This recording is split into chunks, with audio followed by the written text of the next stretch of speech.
శరన్నవరాత్రి ఉత్సవాల్లో భాగంగా చందుర్తి మండల కేంద్రంలో బుధవారం దుర్గాదేవి శోభాయాత్ర అంగరంగ వైభవంగా సాగింది.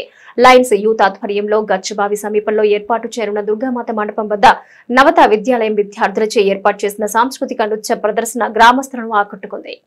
చిన్నారులు వివిధ వేషధారణలో భక్తి పాటలకు చేసిన నృత్యాలను చూసి గ్రామస్తులంతా మంత్రముగ్ధులయ్యారు. అనంతరం స్థానిక కళాకారులు సాంప్రదాయిక ఏకరూప దుస్తులు, దోవతులు ధరించి కాళ్లకు గజ్జలు కట్టి కోలాటం ఆడుతూ ఉంటే అందరూ ఆనందోత్సాహాల్లో తేలిపోయారు.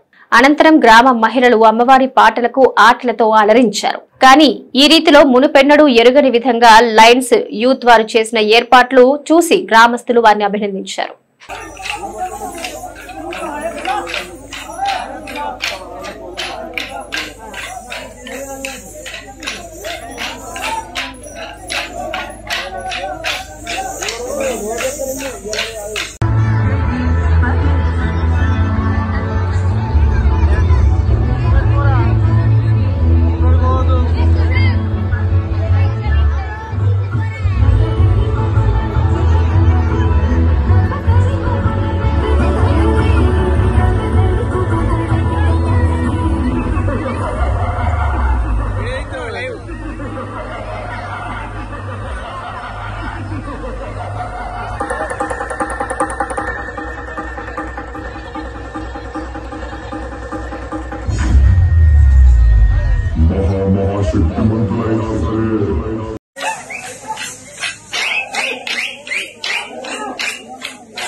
ఈ సర్వశక్తి ముందే నీ ప్రతాపము, నీ గుండెను నా శిశులాయుధంతో చీల్చి శాశ్వతంగా నీకు మృత్యుగండికను మ్రోగించద.